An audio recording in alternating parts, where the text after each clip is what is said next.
Halo semuanya, senang sekali rasanya bisa menemani Anda di sesi bedah literatur kita kali ini.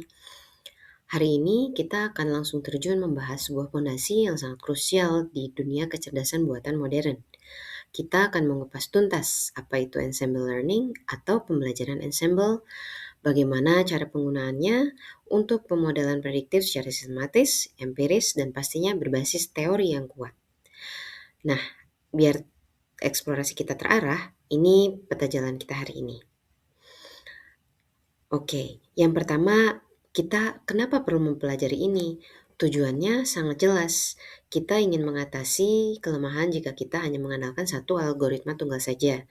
Di sesi ini, kita punya target agar bisa benar-benar memahami konsep dasar ensemble, mampu membandingkan secara kritis apa itu bagging, boosting, staking, dan yang paling penting menerapkannya langsung pada dunia nyata. Oke, lanjut ke yang kedua. Kita akan bahas konsep dasar dari ensemble learning itu sendiri. Jika kita merujuk pada literatur ilmiah, ensemble learning ini intinya sebuah paradigma di mana kita mengelompokkan dan melatih beberapa model dasar sekaligus. Alasannya tentu saja untuk memecahkan masalah yang sama, tetapi dengan hasil tebakan yang jauh lebih akurat. Pendekatan ini sering disebut sebagai wisdom of the crowd. Seperti misalnya kita hanya meminta saran dari satu orang pakar yang mungkin saja keliru. Lebih baik kita mengumpulkan satu panel yang berisi banyak ahli dari sudut pandang yang berbeda-beda kan.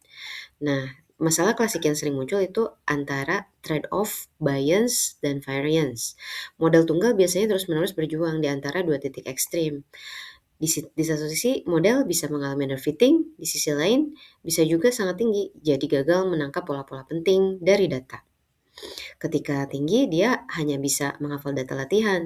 Ketika diberikan data baru, hasilnya berantakan. Ensemble learning berusaha untuk mencari titik balance di antara keduanya. Masuk ke bagian ketiga, sekarang kita akan bahas jenis-jenis metode ensemble beserta pembandingannya. Yang pertama itu bagging, kemudian ada bagging ini adalah bootstrap aggregating. Nah, algoritma ini mengambil sampel acak berulang untuk membuat subset data dan dilakukan secara paralel. Kemudian, model-model yang independen dilatih pada masing-masing subset tadi sebelum akhir hasilnya digabungkan. Mungkin pernah mendengar ya tentang random forest. Nah, itu adalah salah satu varian bagging yang menggunakan sekumpulan pohon keputusan. Karena sifat kerjanya yang paralel dan independen, bagging ini luar biasa efektif untuk menekan variance. Kontras dengan bagging, kita punya metode kedua, yaitu boosting. Nah, boosting ini memang berjalan sekuensial berurutan. Jadi dia melatih satu model terlebih dahulu, kemudian dia melihat di mana letak kesalahan prediksinya. Data yang salah ditebak akan diberikan bobot ekstra. Jadi model berikutnya mau nggak mau akan lebih fokus memperbaiki kesalahan dari model sebelumnya. Contoh algoritmanya itu seperti XGBoost. Boosting ini brilian sekali untuk menurunkan bias, tapi kita harus hati-hati karena terus-menerus memperbaiki diri, resiko overfittingnya juga jadi lumayan tinggi jika data kita banyak noise-nya. Nah, ini perbandingan ketiga model tadi. Jadi betul-betul ada penurunan bias secara berurutan dari semua metode ini. Nah, seperti misalnya stacking. Stacking ini biasanya menyatukan support vector machine, kayak nearest neighbors, dan naive Bayes. Tujuannya untuk mencapai tingkat akurasi output yang paling optimal dengan mengambil keunggulan dari masing-masing model yang berbeda ini. Oke. Kita sekarang akan ke bagian keempat. Ya, ada satu implementasi dan studi kasusnya. Jadi kita memang harus mulai dari pemrosesan data, pembersihan data, sampai ekstraksi fitur agar hanya atribut yang benar-benar relevan saja yang digunakan. Setelah itu baru tahap pelatihan model dan pengujian dilakukan. Jadi tanpa pembersihan data yang ketat di awal, ensemble terbaik pun nanti hanya akan memproses data sampah gitu dan mengeluarkan output yang tidak berguna gitu. Lalu ada satu hal yang menjadi pertanyaan menarik. Kenapa ensemble unggul untuk prediksi kesehatan? Karena memang terletak pada nilai keandalan dan stabilitasnya. Di dunia medis kita tidak bisa mentolerir tebakan acak yang tidak stabil dari sebuah algoritma tunggal. Nah, jadi kita harus lihat nih, ada bukti empirisnya. Ada satu eksperimen menggunakan perangkat lunak WK pada set diabetes. Ketika pakai satu decision tree, akurasi hanya 75,26%. Sementara ketika menggunakan teknik Bayesian Random Forest naik jadi 75,78%. Mungkin naik sedikit, tapi untuk skala kesehatan masyarakat real, lonjakan akurasi sekecil apapun itu kan potensinya tentang nyawa yang akan bisa diselamatkan. Karena apa? Diagnosisnya jauh lebih presisi. Oke, sekarang next kita akan ke bagian kelima. Evaluasi modal. Jadi gimana cara kita menilainya? Di komunitas akademik dan riset, jadi tidak bisa gitu ya, hanya melihat metrik akurasi total saja. Jadi akurasi juga bisa jadi menyesatkan, apalagi jika dataset kita itu tidak balance. Misalnya jumlah data pasien sehat jauh lebih mendominasi daripada jumlah pasien yang sakit. Jadi kita butuh pandangan yang jauh lebih holistik. Kita harus mengevaluasi precision untuk melihat ketepatan tebakan positif, recall untuk melihat sensitivitas penemuan kasus, F1 score untuk melihat keseimbangan harmonis di antara keduanya, dan tentu saja kurva ROC atau AUC untuk mengukur seberapa baik model kita bisa membedakan tiap kelas datanya.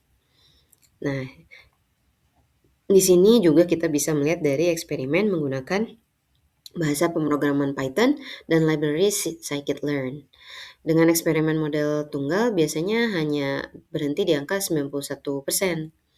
Nah, tapi dengan adanya pendekatan stacking, voting, di mana model logistik, naive Bayes, dan KNN digabungkan untuk saling melengkapi, akurasinya bisa melonjak tajam ke 93%. Dan hebatnya, hasil 93% ini terbukti sangat solid dan tangguh melalui pengujian validasi silang yang ketat. Oke, kesimpulannya apa? Ensemble learning ini benar-benar menjadi solusi elegan jika ada cacat utama dari kepercayaan pada satu model tunggal saja. Dengan mengelompokkan kekuatan banyak model, kita bisa menyeimbangkan trade-off antara tadi bias dan variance secara luar biasa efektif. Kita juga memanfaatkan berbagai cara algoritma melihat pola, menciptakan sistem yang luar biasa kuat saat menghadapi dataset yang rumit dan bahkan mungkin imbalance gitu. Jadi pada akhirnya akurasi empiris secara matematisnya jauh lebih superior.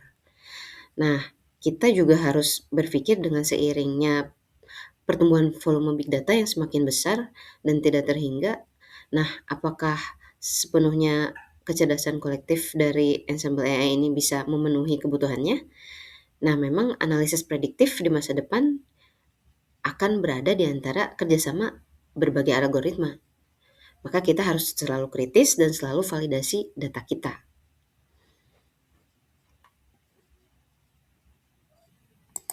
Oke, yang selanjutnya kita sekarang akan membahas penerapan ensemble learning untuk analisis prediktif pada data pelanggan telekomunikasi di satu perusahaan yaitu telco.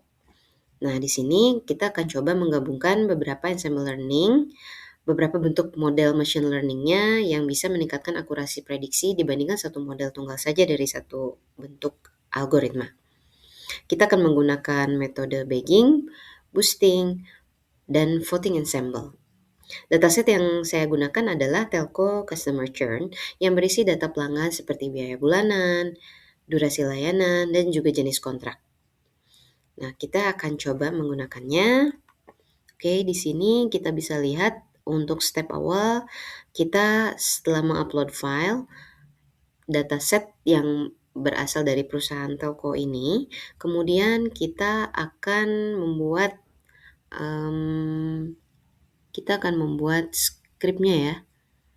Di sini ada, nah ini filenya yang kita sudah copy paste-nya dan akan kita masukkan ke dalamnya, ke dalam Google. Kita menggunakan aplikasi Google Colab dan ini free sehingga bisa digunakan oleh siapapun. Di sini kita akan menggunakan yang pertama itu adalah dari dataset tadi kita akan gunakan random forest. Oke, kita akan ketik dulu teksnya.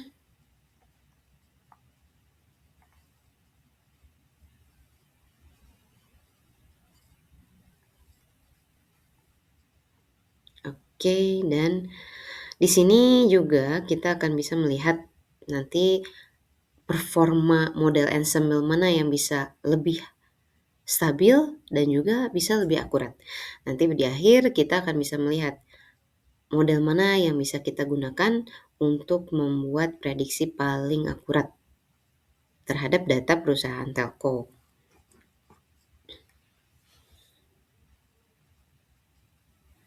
Dari sini kemudian kita akan membuat data. Tadi kita sudah ini ya, tadi kita sudah import library-nya, kita juga sudah load dataset, sudah data cleaning, sudah encoding data juga, dan kemudian split data juga. Nah, kemudian kita akan membuat model ensemble-nya nih.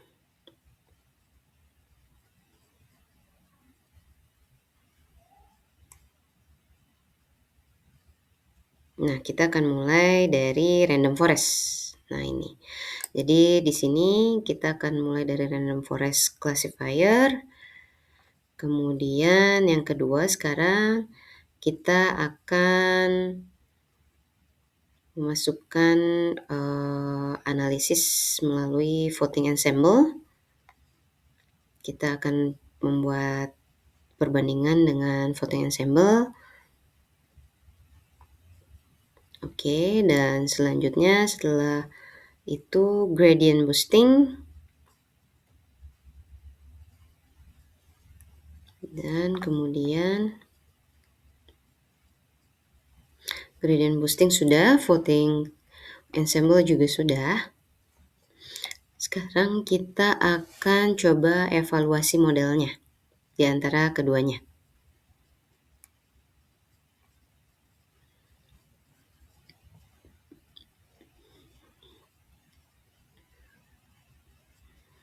Oke, di sini kita evaluate kedua model tersebut.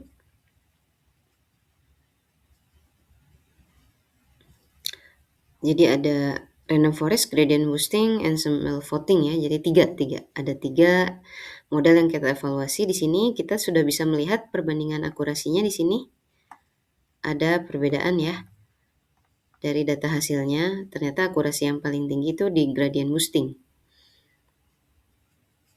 Dan di ensemble voting 0,8 secara akurasi. Memang beda sedikit, tapi kita bisa jadi lebih presisi. Sekarang kita akan membuat confusion matrix ensemble-nya.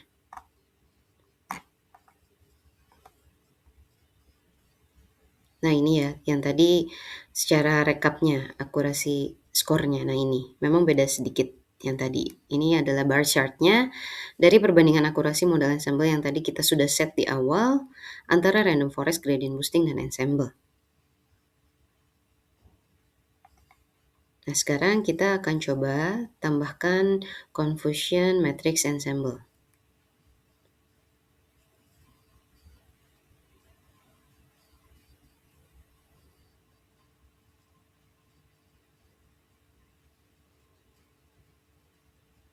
Nah, kita sudah bisa melihat di sini confusion matrix ensemble-nya ya. Sudah bisa memperlihatkan bahwa akurasi ensemble lebih tinggi dibandingkan model tunggal, ROC, AUC menunjukkan kemampuan klasifikasi yang lebih baik. Confusion matrix juga menunjukkan penurunan false negatif. Jadi peningkatan performa ini karena ensemble mengurangi error individual model karena adanya mekanisme agregasi prediksi. Jadi memang ini sesuai dengan teori bias variance trade-off yang dikemukakan oleh Hasty et al. Tahun 2009. Oke, selanjutnya kemudian kita juga akan menambahkan algoritma lainnya agar bisa menemukan prediksi yang jauh lebih kuat lagi.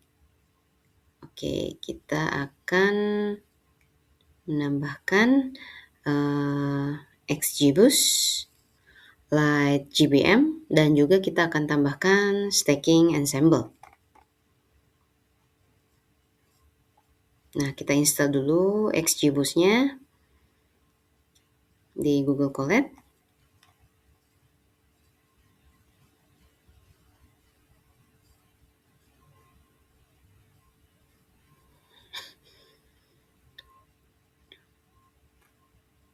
Kemudian sekarang kita akan masukkan model XGBoost-nya, XGBoost Classifier.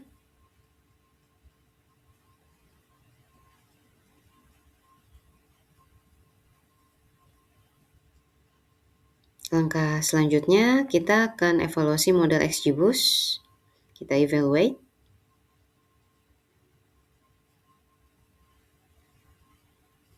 Nah, di sini sudah bisa terlihat ya, akurasinya, oh ternyata nilainya sama, 0,79. Tidak jauh berbeda ya dengan tadi antara 0,79 dan 0,8. Nah, sekarang kita akan instalasi LightGBM.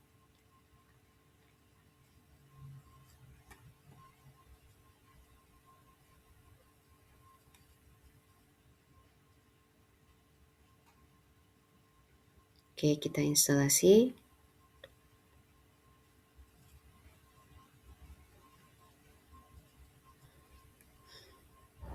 Setelah itu, sekarang kita masukkan model LightGBM-nya. LightGBM Classifier.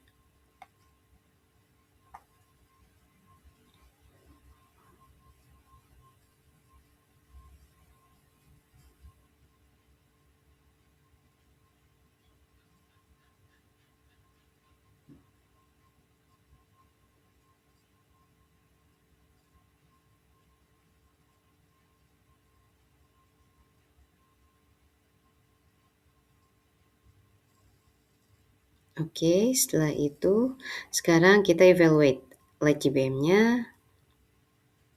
Nah, kita temukan lagi bentuk preview ya dari akurasinya, dan ternyata nilainya sama ya, 0,79.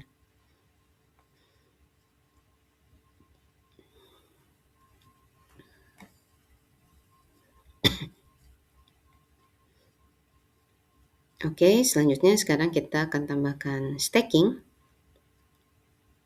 Stacking itu memang salah satu level tertingginya Ensemble. Dia menjadi base model untuk kita mempelajari pola, kemudian juga dia jadi meta model karena dia bisa belajar dari output model yang lain.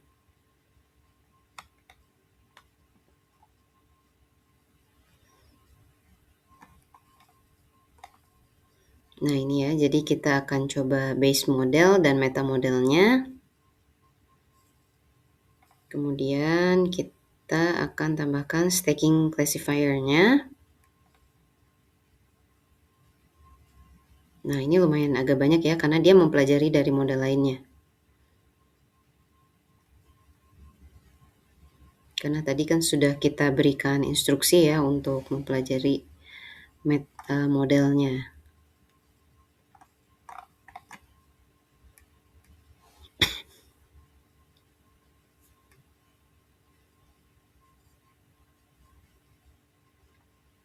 Oke, sudah muncul. Sedikit lagi. Nah, sekarang di sini setelah muncul semua, sekarang kita akan evaluate stacking ensemble-nya.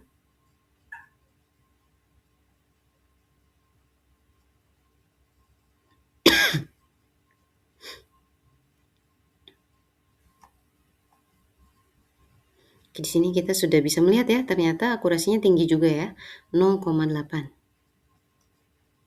dengan menggunakan stacking. Nah, di sini selanjutnya kita akan buat perbandingan semua model.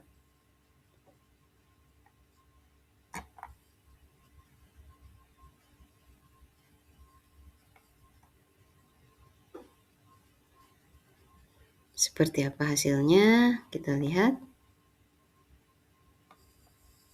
Nah, ini ya, kita bisa lihat perbandingan akurasi semua model ensemble yang sudah tadi kita input.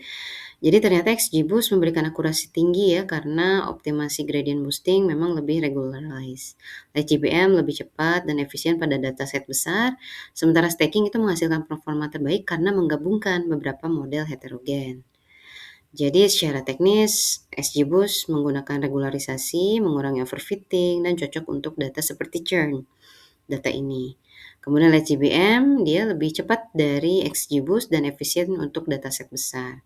Sementara Stacking karena menggabungkan semua prediksi dari random forest, gradient boosting, XGBoost dan LGBM.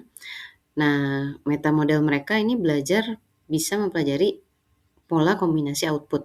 Jadi bisa menurunkan bias dan variance secara simultan. Oke. Selanjutnya kita akan melihat hasil real dari datasetnya. Nah, kita akan masukkan akurasi skor tadi, kita pilih untuk menggunakan gradient boosting. Kita pilih gradient boosting. Salah satu contoh saja yang sama-sama tadi 0,8 ya dengan stacking. Nah, di sini kita bisa melihat hasilnya sudah mulai muncul ketika model menunjukkan ya di sini ada hasilnya. Kita bisa melihat jumlah berapa yang churn. Jadi dari dataset telco customer churn ini yang terdiri dari 7.043 data pelanggan dengan 21 variabel, kita targetnya melihat 0 itu tidak churn dan 1 itu churn, yang menunjukkan perilaku pelanggan dalam berhenti menggunakan layanan. Jadi meski datasetnya menunjukkan ketidakseimbangan kelas, tapi kita tetap bisa melihat dengan penggunaan ensemble ini, dengan pendekatan ensemble ini, dari hasilnya berapa kemungkinan atau probabilitas berapa yang churn dan berapa yang kemungkinan dia tidak akan churn. Jadi memang pendekatan ensemble ini bisa meningkatkan kemampuan prediksi dibandingkan model tunggal. Gradient boosting juga ternyata memberikan performa terbaik dalam dataset ini, sementara stacking itu memang belum bisa memberikan peningkatan signifikan karena keterbatasan variasi model dasar. Baik, ini adalah yang akhirnya. Nah, kita bisa melihat probabilitasnya ya. Oke, terima kasih.